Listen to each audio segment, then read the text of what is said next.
une dame de marché d'Antoine qui disait, si on veut interdire les sachets, qu'on nous dise quoi utiliser pour vendre nos épices.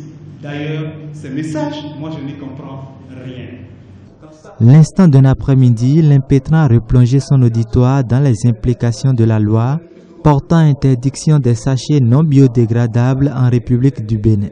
C'est là tout l'intérêt d'un sujet de thèse voulu comme un outil d'aide à la prise de conscience des utilisateurs et la réorientation efficiente des politiques publiques.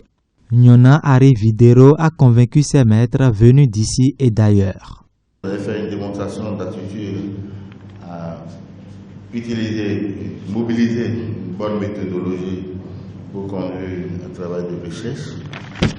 Et unanimement, le jury vous juge donc digne d'être élevé au grade de docteur de l'université d'Abou Akalavi avec la mention très honorable.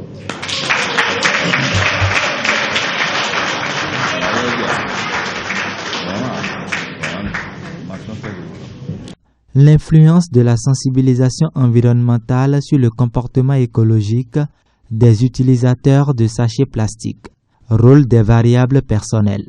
Le deuxième volet du libellé questionne les paramètres qui influencent ou déterminent un sujet à formuler un avis sur la sensibilisation afin de faire un choix. À l'issue des hypothèses, l'impétrant est parvenu à sortir des sentiers battus. Ce que j'ai apporté de nouveau, c'est de prévoir déjà que la loi qui est faite, qui est sur les sachets plastiques, elle est bonne.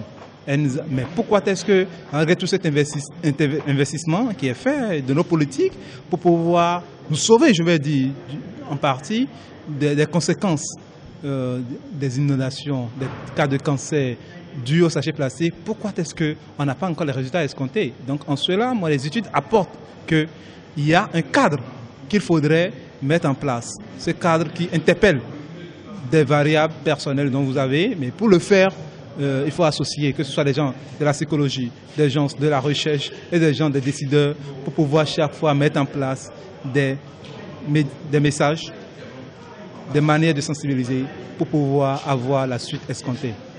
À la faculté des sciences économiques et de gestion, le nouveau docteur faisait déjà ses preuves en matière de recherche. Il a en effet à son actif plusieurs ouvrages d'un travail scientifique co-rédigé avec son directeur de thèse Bertrand Sogosi Boko.